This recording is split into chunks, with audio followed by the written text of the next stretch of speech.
Welcome to Political Therapy. My name's Braxton Wilhelmsen. Here on Political Therapy, my primary goal is to bring light to the issues, but not just the issues. I think we have plenty of radio show hosts and podcasters talking about political issues and advocating perspectives, and I'll do a little of that. But my goal here is to bring people into my studio and just have a talk, therapy style, where we get into why they believe what they believe, how it affects them, why do they get so angry on Facebook when people disagree with them. You know, they may not even know that much about politics, but they have so much emotion wrapped up in it. And I want to get into why that is and how we can understand ourselves better so that when the truth comes, when we hear it, we recognize it and we're able to accept it without holding on to dogma or upholding the traditions of our fathers, you might say.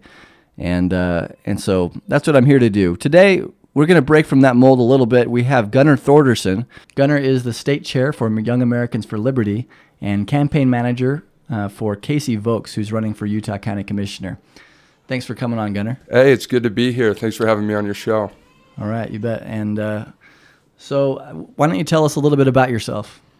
Well, like you mentioned, I'm the Utah State Chair for Young Americans for Liberty, which is a nonprofit group that aims to lobby and educate college students to go out and make a difference in the world using liberty principles to influence politics. And it's through those principles that these college students engage with their friends on their campus, as well as community leaders and politicians in their state. So, okay, well, it sounds like a good work you're doing, trying to educate the young people, especially in college. Because I feel like when I graduated college, I had no idea about these things. My first exposure to politics was in a college course where I had an assignment to write a short paper on the presidential candidates at the time.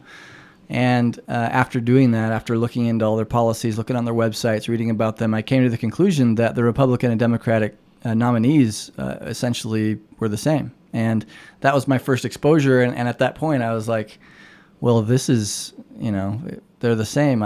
There's no way that I can know if they're telling the truth or not. And I had a lot of questions and concerns, but I didn't know where to go with those questions. So it's really nice to have a group like Young Americans for Liberty and someone like yourself motivated to help educate and bring answers to those questions that people might have. So that's really good. Can you tell us a little bit about your work with Casey?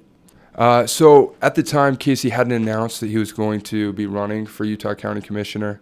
And so I worked with him with stopping Proposition 1 and also kind of lobbying against BRT, which is the Bus Rapid Transit. And what's Proposition 1?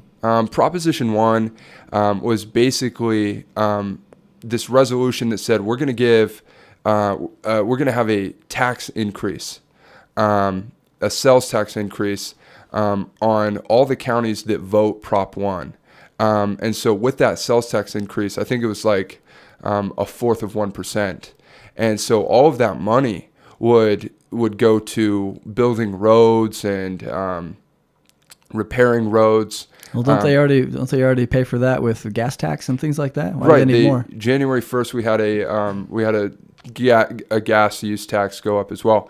But the thing about Prop 1 is that 30% of it was earmarked to go to the UTA, and UTA is a huge organization here in Utah, and a lot of people have mixed feelings about UTA.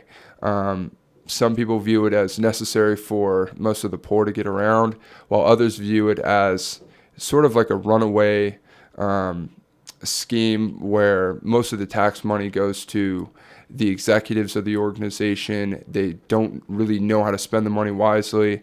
And so this was looked at by most people as sort of like a bailout for UTA because they're in the red and they needed more money in order to, pay their executives and to expand their service. So people feel they got in hot water because of mismanagement, and then they're asking for help now that they're in hot water. Well, the audit came out, and the audit very detailed description of how this money was being used, and a lot of people got really upset with what they had found in the audit. And so I think as a result of that, that's why we saw this backlash for Prop 1. But, getting back to Casey, it was after I'd worked with him, with Prop 1, and after I'd helped go to the meetings and talk to people about BRT, which is another big, huge program to put this bus route from Orem to Provo, the 830 UTA's bus route. There's not a lot of people that ride the 830. And so what we're finding is that this is just an excuse for the city. By doing this project, they get a block grant from the federal government. They get a bunch of money that they can use in various projects to further urbanize the area. They want to make this more of a metropolis. A big city. Yeah, exactly.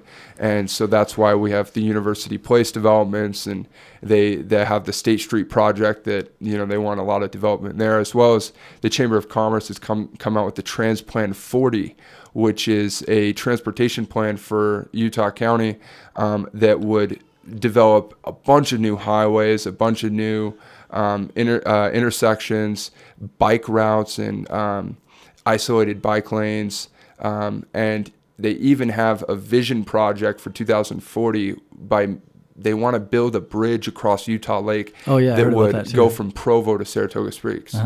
And so huge projects. The estimated total cost for just the Transplant 40 was $4.1 billion over the course of, from now until then. And so, you've got all these groups here that they have this vision of Utah County that would require a bunch of money. And, where I come in and where Casey comes in is you basically have to decide for yourself, do you want the development of our county planned by central planners who feel like they know what's best for our county? Or do you want the development to happen instantaneously and naturally through the free market? Do you want the demand to be there before a project happens? So the BRT is a great example. If no one's riding the 830, is it a good idea to spend millions of dollars to make that route faster if hardly anybody's riding that route? Does that make sense? Yeah, not and really. So that's why we were against Prop 1, and that's why we're trying to fight against BRT, because the taxpayers are having to foot the bill for this. And it's government officials who say, we want this really busy city here in Orem and Provo, and we want more traffic, but with that, it's going to come all this congestion, Yeah. so we need to build all these new highways. When I got that survey phone call, I said basically no thank you on all the questions, because, if it's a tax raise, I'm going to say no. So that's just my position. But yeah, I've been at UVU, Utah Valley University, and I spent a lot of time at BYU doing extracurriculars, and my wife, Becky, she graduated from BYU, and so I'm pretty familiar with that area. And housing's pretty close to campus. A lot of people walk. There's plenty of opportunity, for the probably minority of the students who don't drive, to get to school conveniently without the bus. And I don't think that the bus is that popular here. We recently, in the last several years, had the train extended down to Provo. We have a train system called Trax in Utah that goes from Salt Lake and now down to Provo. And when that came, I thought, oh great, now I can ride the train to work instead of my car, and maybe I can save some money. But it turned out that it costs way more to ride the train than to just drive to work. And I just based on that and my bus experiences, it just seems like it's there so that somebody can have a project, but it's not really that that much of an improvement. And I think the interesting thing there to even point out is who's controlling the price of the tickets, right? It's a government body. It's a public entity that price controls. Yeah. This public utility.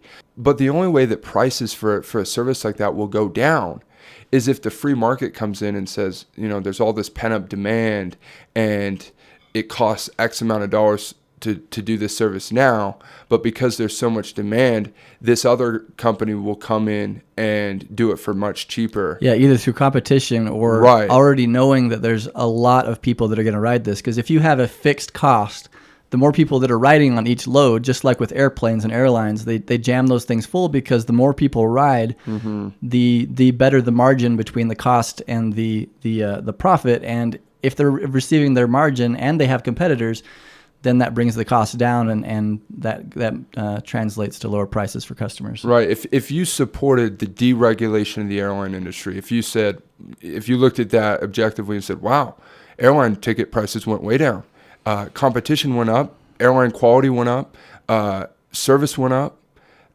that's all because of the deregulation. Government had less control over that industry.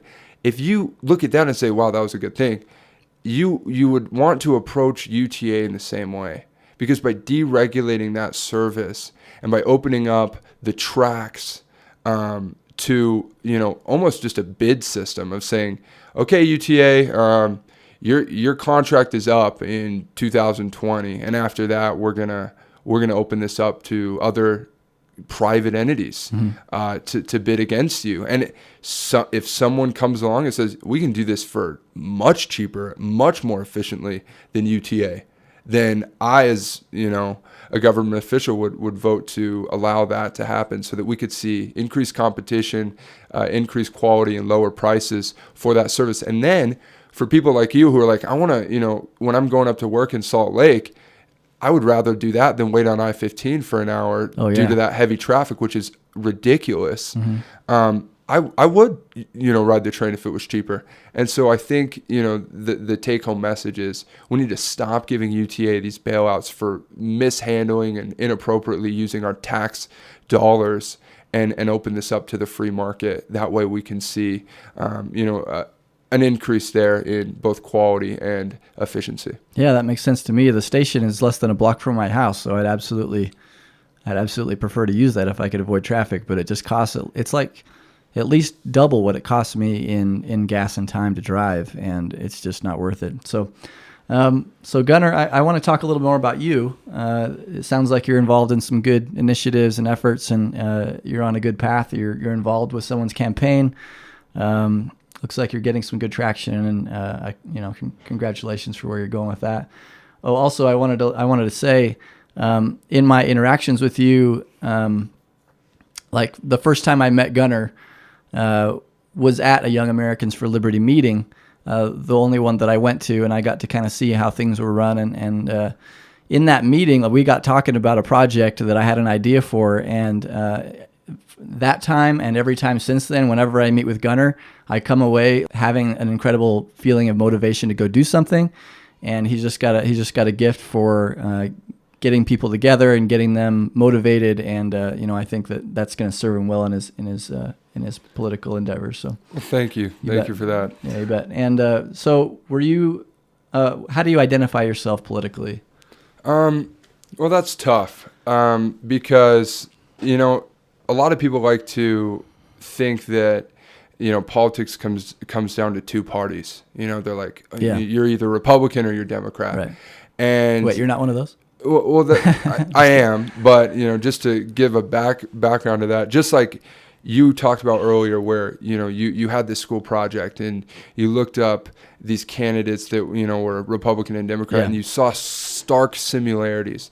That both saw big government as the solution to their problems, on various issues, whether it was national security, or whether that was, regulating businesses and banks, or, whatever it may be. A lot of the time, Republicans and Democrats both push the needle forward with big government as a solution to whatever issue of the time it is. Right. And so for me, I came from a place of being very skeptical of big government. I saw it as inefficient. I saw, government as abusing power, often when they had it, and also a lack of accountability.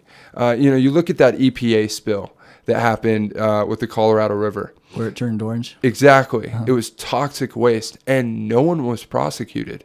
It was not even a big deal that an entire ecosystem was destroyed and decimated because of a government inefficiency and lack of control. And so for me, that is an issue. But the same thing happens in the private sector with the BP oil spill. But BP had to pay reparations. They had to pay billions of dollars to clean that up. They had to clean it up. They had to pay damages for, all the people on the shorelines. And it's the same with what's going on with the occupiers of the wildlife reserve in Oregon. We'll talk about that a little bit later, but one of the things that's going on there is they had some prison sentences that were assigned to them for lighting a fire that went onto public land, and it burned 100-something acres of land, and it was assessed at about $100 worth of damage, and they're sentenced to 5 years in prison for doing that. And if you poison an entire river, then and you're the government, then you don't get charged, but you get 5 years if you're a private citizen. Yeah. Right. And I talked extensively about this issue on the Kate Daly show just last week. And so, I can get into this, as much as you want later on, but I think just basically the take-home message with that example as well is that the federal government, when they have too much control, often hurts the little people, often hurts, the private citizens, but yet whenever they mess up, whenever they're at fault, they get a get out of jail free card. And, I think that's wrong. Mm-hmm. And so to get back to your original question, where do I identify? I really like the libertarian ideology. I think it's consistent. It's more consistent than the Republican Party platform. It's more consistent than the Democratic Party. Mm-hmm. But I have a vision for bettering and changing America and for making, our lives better. And in order to do that, in order to change the way the government works, in order to change how it operates, you have to be in the legislature and write new bills, or you have to be in the executive and veto bad bills, or you have to be in the judicial system and you have to make sure that our judges are held accountable, and you have to make sure that law enforcement are doing their job.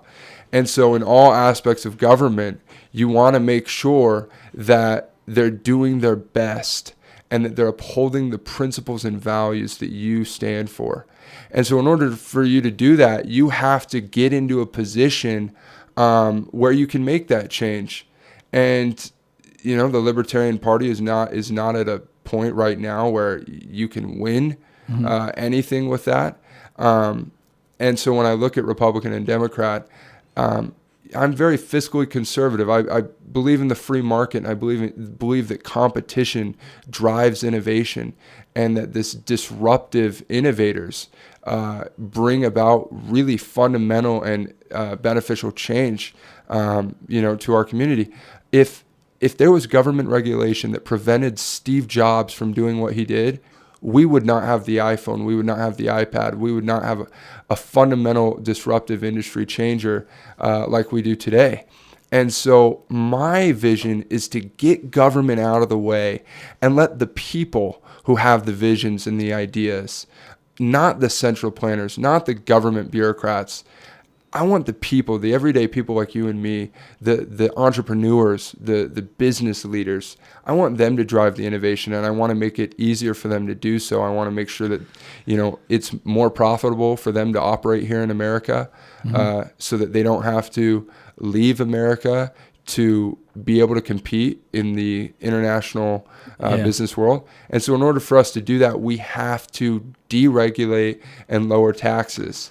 And so that's why I would say I more closely resemble the Republican Party, but the Republican Party has a long way to go. I feel like there's some differences that could be beneficial. Absolutely, and I think that millennials specifically will be able to change the party, and we're doing that right now, through various outlets, social media, and even on the ground game in various states. Yeah.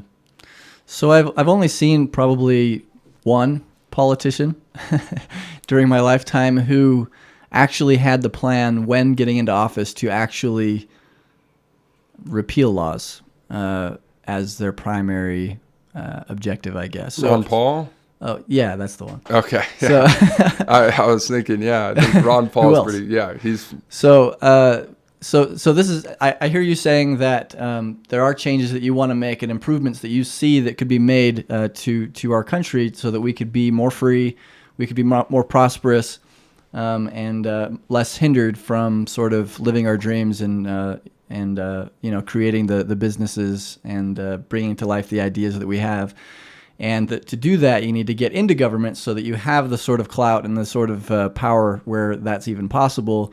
Because probably I'm assuming that's because other means like violence and things really don't work and end up giving the government more power, and it's not ethical. And so this is really the only viable way. Maybe that's the case. So when you imagine if maybe 10 years down the road you're in the Senate, you're in a major politically powerful position. Do you see yourself, is the way to bring about the changes that you envision passing new laws on top of what exists, or to directly write and propose and pass laws that remove past legislation? Does that make sense? Right. I think it's a little bit of both. I think as a politician, you have to look at what's going on very objectively and see, what can I do in my position right now to make the best or, the most amount of positive change. And so it's tough because you can either be very principled and ideologically consistent and say, any bill that goes against what I believe in, I'm going to vote no, and I'm going to be the naysayer on absolutely everything that goes against what I believe in. It'd be Dr. No. Exactly. Yeah. I don't think that that's necessarily the best way to help our country. If you see a bill that is absolutely going to get passed regardless of how you vote, but you then, instead of just saying no, can go in and work across the aisle, stretch your hand out and say, hey, I understand what you guys are trying to do here, and I know you feel passionate about that, but try and understand where I'm coming from here. And let's try and earmark, or at least add in an amendment that will make this bill a little bit better. We'll take this horrible bill and make it a little bit more bearable. Because if you see something that's absolutely going to happen regardless of how you vote, then maybe you can have a chance to better the situation. And so I come more from a realist standpoint of saying, I may not vote. Yeah, I may not vote where you say, I wonder why he did that. That's not, his ideology. But I'm going to try my hardest to better the situation for every single bill that comes up. And if it's an absolute, if my vote is I can kill this bill with my vote. Well, absolutely, I'll kill it if I know that it's going to be a bad thing for my constituents.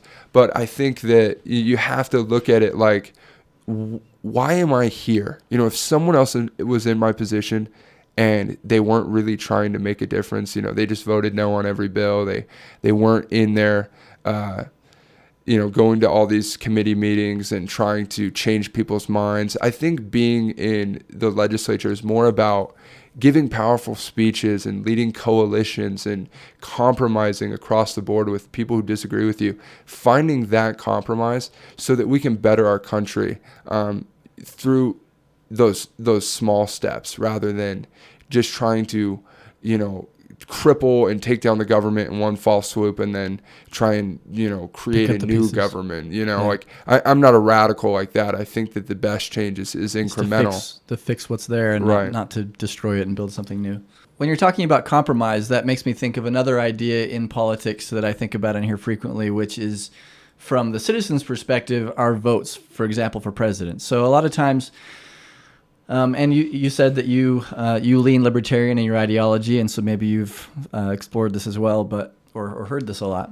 But I hear a lot of people say, I need to vote for the Republican or for the Democrat, or I'm wasting my vote because no one else can win. Right. Which it makes sense. No one else is going to win. Let's be honest, at least not at this point.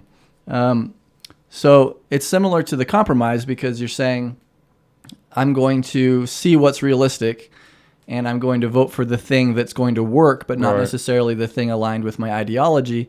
And so if you're talking to voters who have this idea where they say, I'm going to vote for someone I don't like because I like him better than the other guy I like worse, and I'm not going to vote for the person that I really want because I know it's not going to happen anyway. What would you say to them? Well, when we crunch the numbers on this, if we lived in a direct democracy, right, instead of a republic, one where it was up to the popular vote, then people could vote for, a libertarian or someone who wasn't Republican or Democrat, and they could actually win. When you look at the numbers of people who support these, third-party ideologies like the Green Party or Constitutional Party or Libertarian, then the vote could make a difference. It could matter. But the thing is we have an electoral system. We have a system that basically says, if your state is red, then you voting blue means nothing. And so I think the frustration comes from people who say, I live in an area where it does not matter at this point in time if I vote against the way that our state always goes, it won't matter because, we're going to be red regardless. Now, there are areas where that's not true. There are, swing state areas, and there are counties that, go red and blue every other election cycle. And so in those areas, I'm sure people are excited to go to the booth every time. But in an area like Utah, it's a little different on a presidential scale. Now, that's not so true on a local government level where, you see areas like Salt Lake City becoming much more liberal and Democrats, winning a lot more there. But on a presidential level, I think people have a good reason to say, well, my vote really doesn't matter where I live. And so that's the frustration. Now, I support the republic that we live in. I think that there's protections in place that protect from the tyranny of the majority, and so that urbanized, really populated areas don't control the government and sort of just cancel out the voices of the people in less populated rural areas, and so I think that those people are given a voice through our electoral system. But if you feel like you're in an area where your vote really isn't mattering, you can either go through the government to try and change that, change gerrymandering laws or change, your community and try and make your whole area, whatever different way that you support, or you can move. That's one, other very powerful way that people can change this country as well, is by saying, I really don't align very well here. I'm going to move somewhere where, I can make a difference and I can change people's minds and help there. But, I'm not advocating for anyone who doesn't agree with their neighbors to move. I think that you can make positive change wherever you're at. I don't think we should have like a mass migration. Only like-minded people living together. Right, exactly. So so there were a couple of things there for our audience. If you're not familiar with how the process works in America, hopefully by listening to this show and by doing some research, you'll be able to learn a little bit more about that. If you're surprised to hear things like, that we have an electoral process and that if you live in a red or blue state, that your no vote may not make a difference. If that's news to you, then I recommend you go read up on this. Also, gerrymandering is the reassigning of districts in order to make the vote swing in your favor. And that happens all the time, and there's laws about that, what you can and can't do, and that's also something that's a little bit more boring, but it's important to know about. And we should post a link in the description. I think that we could talk about that for hours. Yeah, they have maps and things you can look at that give you the gist that we're kind of changing the borders of our districts to make sure we have enough of the right kinds of voters in our districts so that we get elected, right. That kind of thing. Cool. So I have another question about that, though. So that, if my vote in if I'm a blue voter in a red state and my vote doesn't really matter because my state has a color, which isn't an official thing, but it just tends to be that way every time. Does my yes vote matter? If I'm in a state that's voting for Obama and I love Obama in this theoretical situation, does it matter if I vote at all? What's the point? If my state already has a deciding group of people above me, right. What's the point of even participating? Well, I think Utah's a great example of that. You take a state that always votes red, and you develop this apathy for voting because you're like, I don't need to go vote for this Republican person because he's going to win anyway. And so what you find is that the voter turnout is pretty poor because people just take it for granted that that's how the vote is going to be. You take a race like the 4th district where Mia Love had a pretty, tough race to win her seat. That's an example of people have gotten so apathetic to turning out to vote that if enough Democrats or enough people who, band together and find like-minded people in an area, they can actually win. And so, I think your yes vote or even your no vote in an area that you may take for, say, oh, this state is always this way. I think you can actually, change that area. And we've seen, California go from red to blue. And we have scholars predicting that Texas will go from red to blue. And so, I don't necessarily agree with all of that research, but it's interesting to look into that. That'd be surprising if for me. that happens, Republicans aren't going to have a very good shot at winning a presidential bid ever again with a state like Texas going blue. And so I think people need to realize that, even if your state always votes one way, it still can be changed. It still matters. And so, I think another way that you can sort of tap into a power that may even exist outside of where you live is through social media. And I think that politics is vastly changing, especially party politics. The parties, the views that they deem important are now being clearly defined by what the people are talking about trending topics on Facebook and Twitter. Those are then becoming the party platforms for the Democrats and the Republicans. As with Donald Trump, immigration becoming a huge issue, Muslims and ISIS becoming a huge issue. On the Democratic side, with Bernie Sanders breaking up the big banks, income inequality. Those were not issues, 6-7 years ago. And so now, well, immigration was always an issue, but not building a wall. Passing talking points. Exactly. Not central, yeah. So I think even if you feel like, man, maybe voting won't do so much, getting involved online and finding communities of people that, you agree with, you can make a difference.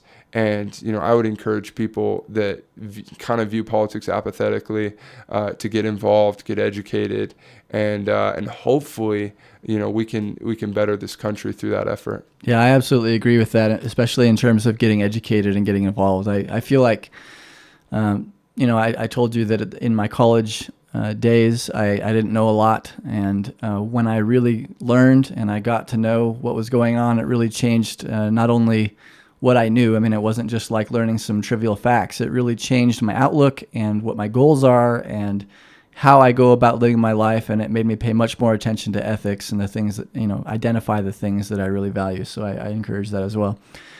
Back in 2012, I participated for the first time in the presidential election by being a delegate.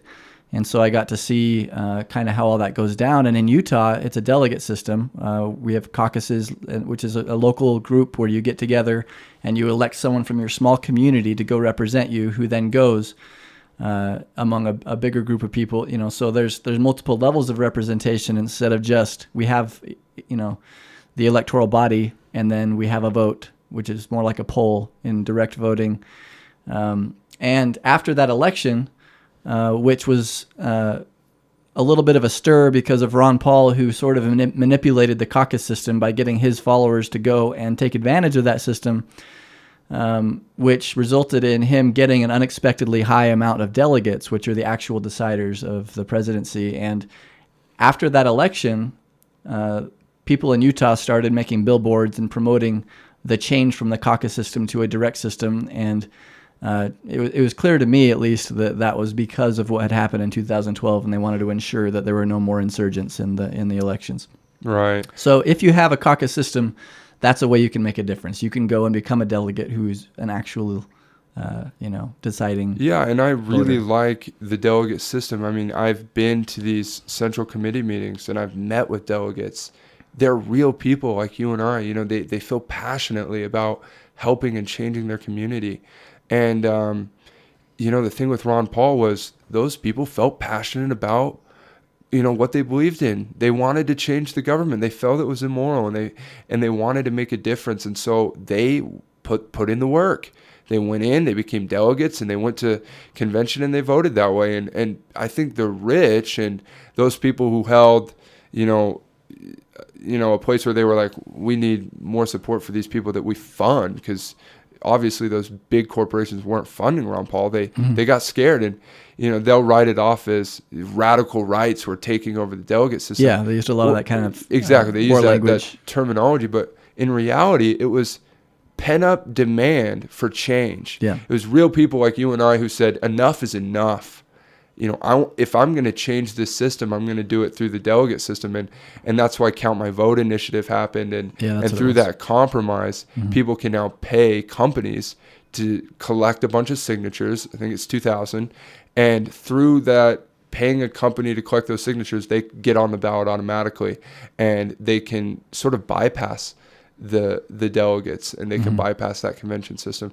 And so I support the convention system, and I think that that everyday citizens like you and I, we represent what's best for Utah, and I think that through that we can voice our concerns to other people who have gotten involved and feel passionate about change, and through that system we can elect people who we believe that we've vetted will actually be the best representation for Utah, not the people who pay the big money and are represented by the corporate interests and the big money. And I've never felt so represented as when I was standing in front of a small group of my peers for 1 minute at a time, running for all the offices available so that I got more floor time. So I probably had a total of 6 1-minute speeches that I got to give to my peers that live in my neighborhood about how I feel about governance and about the way things are run and the issues, and then having them vote for me. It was such a different and better experience than going and pushing a button on a machine and having a ticket printed out that goes into the ether somewhere. Right. It was a real, tangible experience that I imagine is much what the founders participated in and what they envisioned for our election process. So Gunnar, were you raised in a family that had libertarian ideals, or is that something you arrived at? And if so, how did you get there? My family's not that politically involved. It wasn't a huge deal that, we go vote. It wasn't a huge deal that we watch the presidential debates or even follow politics that much. I remember various points in my childhood asking fundamental questions to my parents, and they were really good with answering them in what they believed was, their view and the best way. And I felt solace in those answers, and I agreed with them at the time. And I feel like it was through that engagement with my parents that I kept asking more questions and I got more curious. And so, I think it's great that, people ask their parents and get involved at a young age. But, over time, I started to gravitate more toward libertarian ideas.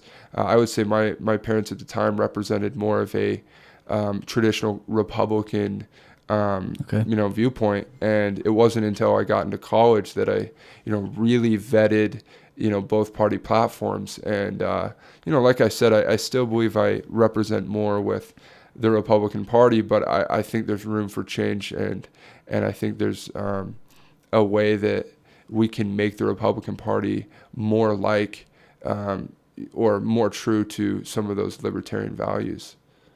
Yeah. Okay. Thanks. Yeah, I think that most people, libertarian ideas are not new. It's something that's been around for at least hundreds of years, and there's a lot of literature to read about it. But in terms of our current political climate, it's relatively new as a discussion in our lifetimes. And so I think that most people who are libertarians right now probably didn't start out that way. My parents were Republicans as well. And, it was just a moment in my life where I started reading some things that no one was handing to me. And that's when I started to think a little bit differently about the world. So cool. I appreciate that. So in terms of the political process, we discussed a little bit about votes and got into this a little bit, but I want to ask the question a little bit more directly about, do you feel that our current election process or our current government system is still truly representative of the people. Like, when we vote, is that considered? And I'm citing experiences like back in 2012. There was a video I saw where John Boehner was announcing, or they were trying to change the rules in order to keep Ron Paul from getting a speaking position, because you had to have a certain number of delegates in order to get a speaking spot, and he achieved it. And so they were trying to change that so they wouldn't have to have that embarrassing moment for themselves. And it was something they had to bring to vote. So they had the convention. It was at the Republican convention. And he asked the question, yay or nay on this change. And everybody said, they said the yay, and then they said the nay, and they were roughly equal. So it was really not discernible, which one was louder, in which case you're supposed to vote again, and so on until there's some clear answer. And you can even do written votes to get your answer. Anyway, in the video, it shows someone shot this with their cell phone during that moment, a teleprompter that said on the teleprompter, the yeas have it. And that's what John Boehner read after the vote without doing a revote. And there's a lot of experiences like this, and there's a lot of events that I've seen that sort of cast that shadow of doubt for me on whether or not this election system is broken, if it's too much controlled by money, or if it's if it's just a show so that we feel good and we keep going to work. I mean, like, you really start getting into conspiratorial sort of areas when you start thinking about these things. And I wonder how you feel about that. Are we still in a good place, or have things kind of gone away from the original intent? Well, I wouldn't necessarily say that, I'm a conspiracy theorist, but I think you're getting on a right point, which is that the system is unfair. I think a study came out that said America more represents an oligarchy than it does a true democracy or a democratic republic. And basically what that means with an oligarchy is that the top 1%, the rich of the rich, have most of the control, and that it's through those really, really rich people that the government operates. And so the government is essentially a tool to keep those really rich in power, to protect their assets, and to keep the status quo the way it is so that they can continue to have all the power and continue to make their billions of dollars and profit. And I think that this will become a bipartisan issue because both sides are realizing this, and both parties have been at fault for continuing, like the Boehner example, continuing a system that cancels out dissent and doesn't allow for new ideas to be brought up. And they sort of kept it in a way that it didn't really matter whether a Republican or a Democrat won. The rich would still have full control. Right. Like Goldman Sachs donates to both candidates. Yeah, exactly. And so it doesn't really matter. And so I think, we kind of should be a little nervous, and we should take that nervousness, and we should take the evidence that's in front of us that says, hey, the system isn't really fair, and it's not really representing your views and your needs, and we should do whatever we have to get our country back. And whether that's doing like Ron Paul and mobilizing a force of delegates in Utah to, take our state back, and then doing that on a national level with the electoral system all over by allowing for everyday Americans like you and I to get educated. And I think the internet has done wonders for opening up these channels of communication and education for people to open their eyes and see what's happening in front of us. And so, I would go so far as to say that, people who realize this and realize that, hey, my vote doesn't really mean much now, it can, and we can change this country and we can take it back, but we got to be motivated and we have to be willing to work. Now, that doesn't mean you got to quit your job and devote your entire life to politics like I might do, but it does mean talking with your neighbors and your church members and people, in various avenues of life that you interact with, and letting them know and saying, hey, have you heard about this? And what can we do? And getting with your HOA, getting with your, your neighborhood block and saying, let's go to a town hall meeting. Let's write letters to our representatives and tell them, hey, we're going to vote you out of office until you start, representing us, and stop being bought out by lobbyists and big money. And so I think that necessary reforms, with lobbying would make great strides in helping, our legislative process. And I think by getting some of the big money out of the law creation and passing a bill that requires legislators to read the bill before they vote on it would help as well. And so that people can be held accountable for their votes.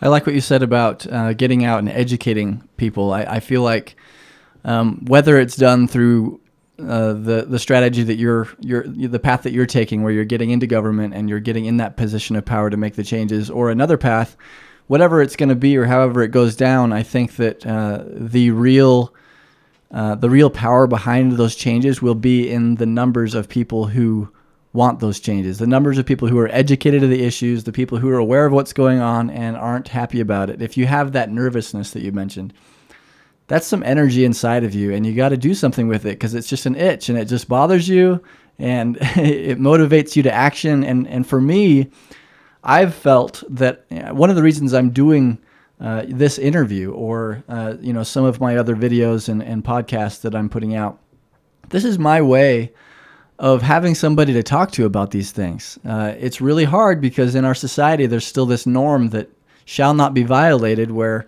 you don't talk about politics. And if you do, you don't talk about politics other than Republican and Democratic politics.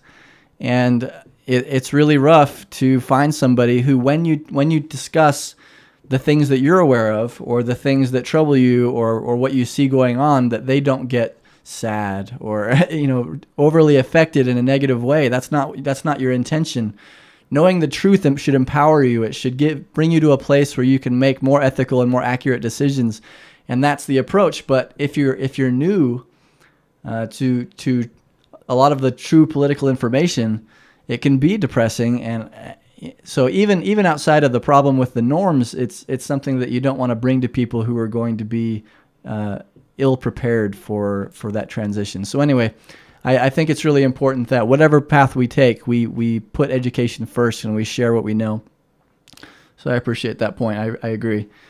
So I don't want to get too negative. We'll get into the positive again. Yeah. I don't want this to get too heavy, but just one more. So what are your greatest concerns right now at the state and national level, politically and economically?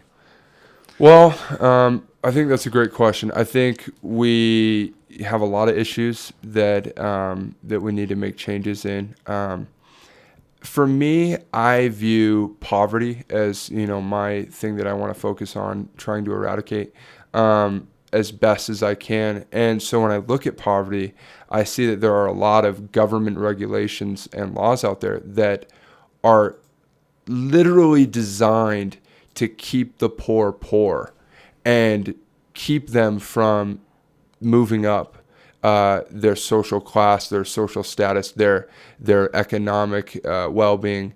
And my vision with tackling state politics is to raise up the poor in Utah and have that be a shining example to the rest of the nation of what can happen when you successfully eradicate programs that keep the poor. And so I hope to end the drug war. I think that the drug war is one way that we continue to criminalize people who have horrible addictions. They need help. They need medical care. They need to see LCSWs, licensed clinical social workers, which they can't afford. They are trapped in a cycle of addiction where they use drugs that whenever they're caught out in public with them, they're immediately sent to jail. And once you have 2 or 3 strikes, you're sent to prison, and then your family's broken up and your children are taken away from you and they're sent off to the state to programs where often those children are put into foster care and they end up just running amok. And And so I think we need to protect the family. And by doing that, we need to help the people who have addictions, and we need to allow for them to get the care and the help that they need. I also think taxes that are targeting the poor, like too high a sales tax. It doesn't affect a rich person when they go to the grocery store and they pay a few extra cents, for everything that they buy. But on a poor person, when they're living paycheck to paycheck, when a sales tax increase happens or a gas tax increase happens, and they go to the pump or they go to the grocery store, and what they've normally been paying, $15 for is now 20 or is now even 17.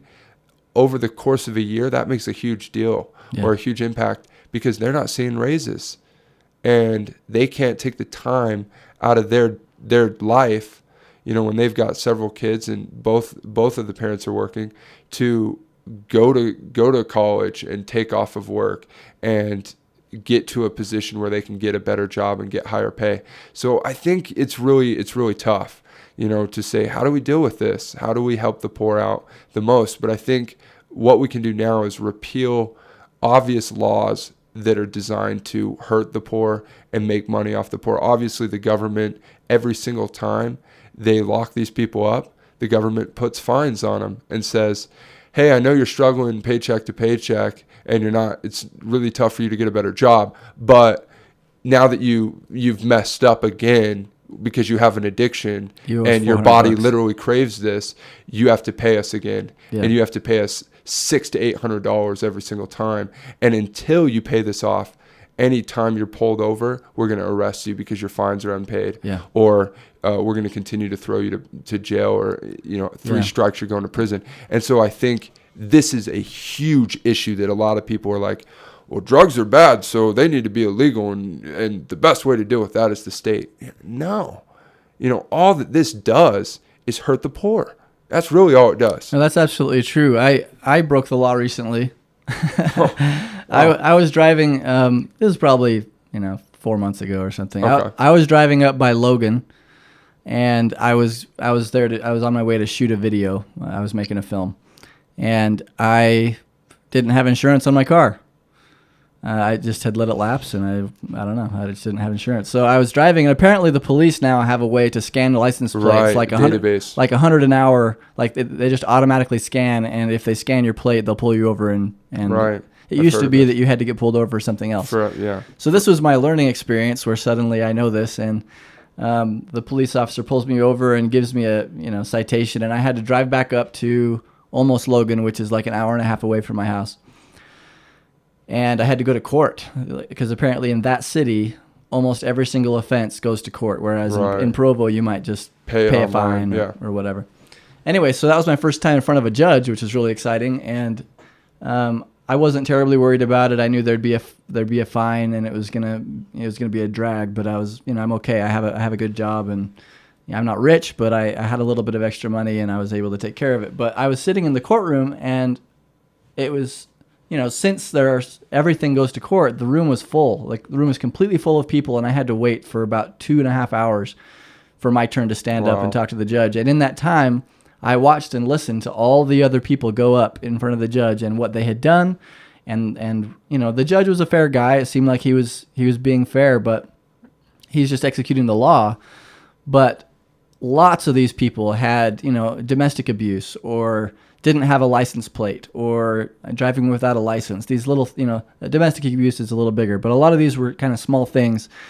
And that's exactly what happened. I mean, the judge would say, you owe $400 from last time you got pulled over without a plate. You still don't have a plate, so now you owe $400, and I'm either going to put you in jail or you have to pay more. And the people are like, the car is the only way I get to work. Right. And I can't afford to go and get it registered, because it costs money to get it registered. So much. State registration fees are ridiculous. Absolutely. So everything costs money, and if you don't pay the money, then you can't drive, and if you can't drive, you can't make the money, and then if you don't have the plate and you try to drive, then you're going to get charged more. And it was just a cycle, and all these people just looked so beaten down.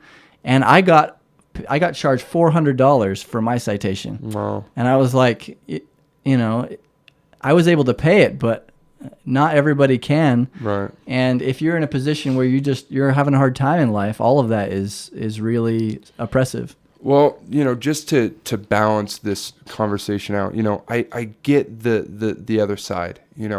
If my kid was out on the road and they were hit by a person who didn't have insurance and the car was totaled, luckily, they survived, but the car was totaled. And it wasn't, my kid's fault. It was the other driver. Yeah. But they didn't have insurance. I'm out of luck. Mm-hmm. My insurance doesn't want to fix the car because it wasn't our fault. So they're like, why do we shouldn't have to pay for it? Yeah, and if you try to take it to court because they're liable, that would just cost you as much as the car poor, anyway. Then they can't. Yeah. They don't have insurance and they can't pay to fix your car. So you have to pay to fix it yourself. And so I get it. I get that they want to require that anyone who drives has insurance. Yeah. And I agree because I'd hate to get hit by someone who was driving, without a car that was, up to standard and could have been dangerous to be on the road, or who didn't have insurance. And so I get that. Yeah. But I think you have a point where if the fines are so high that it makes it so that the poor can't even drive in the first place, then all we're doing through those laws is keeping the poor, and we're not allowing them to better their situation. And so I think we have to find a compromise that's there. And I don't necessarily have that vision yet, or that idea to meet in the middle there, or somehow help the poor, but keep, it fair. And so I hope that, as I get more involved with government, that I can meet with officials who, are really knowledgeable on this issue. And so I can see kind of what would be the best way forward here. So, I mentioned the drug war, and, Yep. and I think that steps should be taken to repeal that. I also think, like I said, those high taxes. Taxes are a huge deal. If you take away the disposable income of the poor, that'll hurt them as well. And so I think, there's, if we come from a perspective of this government law, although its intentions may be good, its effect is really just hurts the poor, then I think we need to find a better way.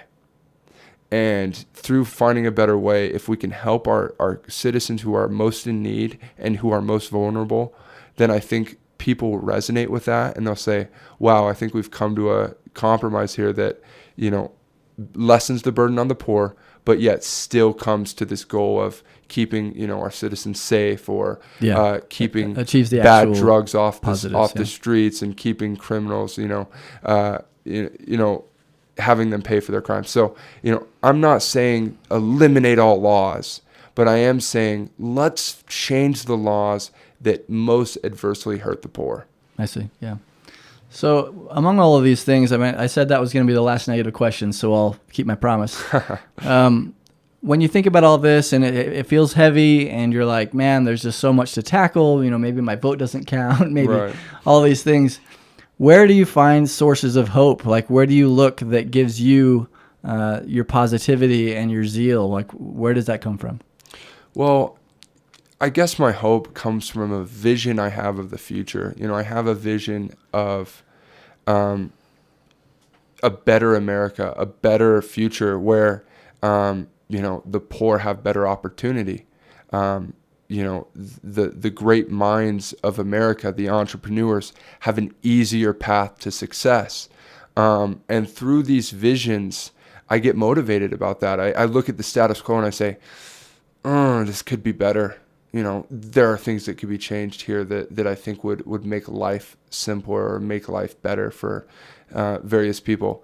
I don't struggle necessarily in life. And so this is less for me as it is for the people that I've seen throughout my life who really do struggle. I come from Mississippi, and as I would travel through the delta of Mississippi, it was as if it was a third world country. I've never had the chance to go to Africa. I really would love to. But when I drove through these parts of Mississippi where the people were poorer than poor, poorer than any poor that I've seen here in Utah, I look at that and I say, this is immoral, that this exists next door to us and we're not doing anything about it. I mean, these people aren't even on government assistance. They don't even know how to apply. but nobody's going through the streets of these horribly poor areas, or even the Appalachians, West Virginia, parts of Delaware, and parts of Kentucky, and people are more isolated. Yeah, exactly. Nobody's going through there and saying, "Hey, we're here to help you. We care about you, and we want to better your situation." No one's doing that. And after hearing me, a lot of people would say, "Wow, you sound like a bleeding heart Democrat who wants to go out and just give money to all these people and better their situations."